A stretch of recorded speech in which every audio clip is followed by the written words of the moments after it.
Hello, greetings everyone and welcome. This is our grammar topic helping verb and this video is for class 3rd. Okay बेटा, सो helping verb हम करेंगे आज. उससे पहले हम थोड़ा सा पढ़ते हैं वर्ब के बारे में कि वर्ब आखिर होते क्या है हमारे. वर्ब जो है बेसिकली वर्ब इज अगर आपने हिंदी में पढ़ा होगा तो क्रिया को हम क्या कहते हैं, वर्ब. क्रिया से मतलब क्या है हमारा, जब भी हमें किसी काम के करने या होने का पता चलता है उसे हम क्रिया कहते हैं, मतलब वर्ब. इसी तरह से ये इंग्लिश में हमारे हैं वर्ब. हिंदी में क्रिया बोलते हैं, इंग्लिश में हम वर्ब बोलते हैं. और वर्ब क्या होते हैं, जब भी हमें काम के होने का पता चल रहा होता है कि कुछ काम हो रहा है, जैसे लिख रहा है, पढ़ रहा है, कूद रहा है, सोना, खेलना, नाचना, ये सब क्या है, ये काम के होने का हमें पता चल रहा है कि काम हो रहा है, कुछ ना कुछ जो है वो हमारा काम चल रहा है, ऑन गोइंग है. ओके, सो नाउ अब हम पढ़ेंगे कि हमारी हेल्पिंग वर्ब क्या होती है. अब जैसे कि हेल्पिंग वर्ब, नाम से ही पता चल रहा है हेल्पिंग वर्ब मतलब हेल्प करवाना, किसी की मदद करना. तो ये वर्ब जो है हेल्पिंग वर्ब वो मेन वर्ब को जो हेल्प करती है अच्छे से डिस्क्राइब करने में कि ये काम हो तो रहा है, चल तो रहा है, बट कैसे हो रहा है, किस टाइम में हुआ, किस टाइम में हो रहा है. आगे हम पढ़ेंगे इसके बारे में. सो फर्स्ट आप ये देखिए, दो सेंटेंसेस हैं आपकी स्क्रीन पर. First is Martha is studying in her room. Martha जो है वो पढ़ रही है अपने कमरे में.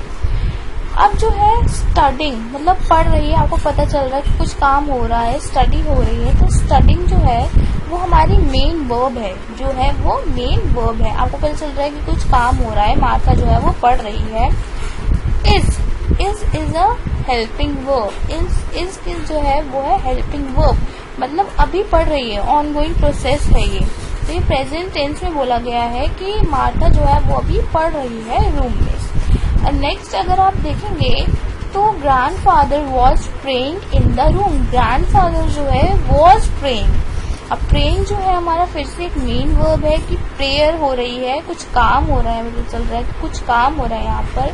एंड वॉज जो है हमारा हेल्पिंग वर्ब है, वो उसको हेल्प कर रहा है कब हो रहा है बताने में कि ये आखिर काम जो है वो कब हुआ या हो रहा है या आगे होगा. अगर आपने पढ़ा होगा present tense, past tense and future tense, आपको पता होगा प्रेजेंट टेंस मीन्स जो अभी काम हो रहा है, जो अभी काम चल रहा है. एंड पास्ट टेंस मीन्स जो काम हो चुका है, जो बीत चुका है हमारा. एंड फ्यूचर मीन्स जो आगे काम होने वाला है. इसी तरह से जो है वॉज जो है वो इसका हेल्पिंग वर्ब है. इसमें बताया गया है सेंटेंस में ग्रैंडफादर वॉज प्रेइंग. ग्रैंडफादर जो थे वो रूम में पूजा कर रहे थे. Is that clear? सो हमारा मेन वर्ब जो है वो है प्रेइंग, मतलब पूजा कर रहे थे, कुछ हो रहा है, काम हमें पता चल रहा है, ये हमारा मेन वर्ब है. किस टाइम हो रहा है ये हमें बता रहा है हमारा हेल्पिंग वर्ब, किस टाइम हुआ था ये काम. तो यहाँ पर आ गया हमारा वॉज, प्रेयर कर रहे थे. Okay, now helping verbs are used before the verbs that end in ed और ing. अब हमारे helping verbs जो है हमेशा हमारे main verbs के पहले आते हैं. देखिए जैसे इसमें is starting के पहले आया, main verb के पहले आया helping verb. एंड ये भी है praying जो है इससे पहले हमारा आया was. तो ये भी हमारे helping verb से पहले आया है. हमेशा main verb से पहले आता है हमारा helping verb. और किसके आगे आता है, जिसके आगे ed और ing है. Helping verbs are used before verb that ends in ed and ing. हमेशा हेल्पिंग वर्ब पहले आता है उन वर्ब्स के पहले जिसके आगे ed, जिसके पीछे ed और ing लगा हो. अगर आपके किसी वर्ब के पीछे ed लगा है या ing लगा है तो उसके आगे हमेशा हेल्पिंग वर्ब आएगा. Okay, now next is helping verb is not a main verb. जैसे कि आपको पता है कि हेल्पिंग वर्ब जो है वो मेन वर्ब नहीं है. सो हेल्पिंग वर्ब है हमारे is, was, were, had, have, has. ये सब क्या है, ये सब है हमारे हेल्पिंग वर्ब. और मेन वर्ब है हमारे रेनिंग, प्लेइंग, ये सब है हमारे मेन वर्ब.